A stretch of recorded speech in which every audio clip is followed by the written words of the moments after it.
On the Green New Deal, 11 House members are urging Speaker Nancy Pelosi to hold hearings on the agenda championed by freshman Congresswoman Alexandria Ocasio-Cortez. Joining me now is Oregon Congressman and House Energy and Commerce Committee member Greg Walden. Congressman, it's good to see you this morning. Thanks so much for joining us. Yeah, I've got the letter in my hand from many of you and many of your colleagues who've signed on the bottom line here. You're urging the chairman to put hearings on this. Why? What's the point? Well, we know from history that the last time this happened, Speaker Pelosi told the National Association of Counties Congress had to pass Obamacare so we could find out what's in it. We don't want that to happen here. Look, the American people have a right to know what's in the Green New Deal, the effect it will have on their energy prices, on climate, on jobs. The AFL-CIO yesterday came out and said millions of workers in America would be adversely affected by the Green New Deal. Independent think tanks have said it costs out at $93 trillion, would increase your energy bills by 22%. We have a right to know what the left is doing here, what the Socialist Democrats are doing here. And my fear is they're going to cram it through Congress like they've done other legislation, not give due process, not give hearings.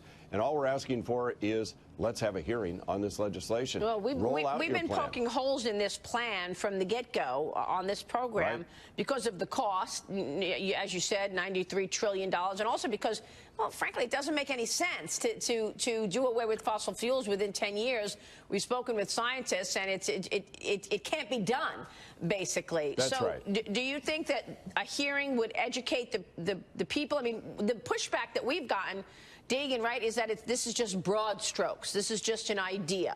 Yeah, broad strokes like let's get rid of all fossil fuels in this country, which, by the way, and livestock and airplanes and everything else. Yeah. And these are pretty radical broad strokes, by the way. Yeah. This is pretty off the canvas stuff, and there would be policy that would follow. We know that. Look, right. Well, let me bring Dagan in. Let me bring Dagan in because we've both been really been poking holes in this from the get-go. Dagan, how do you see it? It would hurt the poor in America and lower income Americans more than anybody else. We use fossil fuel, we use gasoline and natural gas because they're plentiful in the United States and inexpensive, number one. We are not a nation, given its size, that we can get around to places on light rail. We saw the boondoggle out in California, which again has basically, most of it has been shelved, the light rail project, the high-speed trains there. Also, we're a leader in reducing emissions on the global stage in the world, in part because of natural gas. Emissions since 2005 have fallen 30% coming out of electric power plants because of the use of natural gas. So I don't, again, did she cook this up at the bar late one night before she won her congressional seat after a little too much tequila? I don't know. What do you think, Congressman? Well, that's all spot on. By the way, we have a housing crisis in my state and in my district, and this would drive up the cost of housing. You see what's happening in California with some of their radical ideas. The Civil Liberties Union and others are suing because the impact it has on the poor to drive up the cost of housing. Look, we have innovative ideas to reduce carbon emissions and deal with climate change as Republicans. We want an opportunity to put our ideas forward, and to your point, by leading on energy development and discovery, by leading on innovation like battery storage, by putting forward new nuclear technologies, we can make the math add up. But their math doesn't add up when you're going 100% renewables in 10 years. They want to get rid of livestock airplanes. My district would stretch from the Atlantic to Ohio.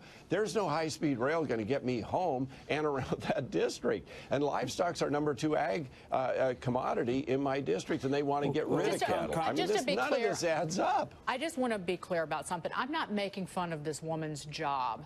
We've all worked at one point. Well, tendon bar. I was the co-check girl. Right, waiting tables.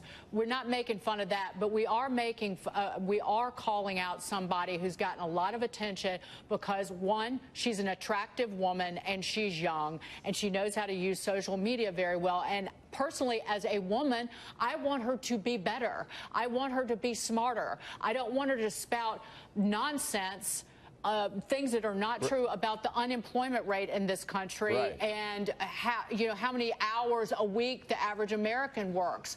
Just learn some facts. But let's be clear. Nancy Pelosi is not going to put this down for a vote. I mean, Congressman, your letter is urging the Speaker to do that, but she's already locked arms with AOC. We're asking for hearings. We're asking for hearings. Let's take a look at it. And what you haven't touched on is the fact the Green New Deal also includes a full government takeover of your health care. Read the data today coming out of England about wait times for cancer patients to get treatment. They're not meeting any of their mandates, any of their goals here. And we don't want long wait times in America. And that's $32 trillion, a complete government takeover. And so this is much more than just climate contained in this socialist manifesto. And I think Americans have the right to know, and as members of Congress, I don't want this thing pulled up quickly and voted on without us having a chance to go through it. And so that's what we're asking for. You make a Can't good we just point. have hearings? You think you'll have the hearing? You think you'll have hearings on all of this? I certainly hope so. You know, the Energy and Commerce Committee has a record of bipartisan work in these matters, and I think there's an opportunity we should have a hearing. Congressman, thank you so much for joining us this morning. Congressman Greg Walden there.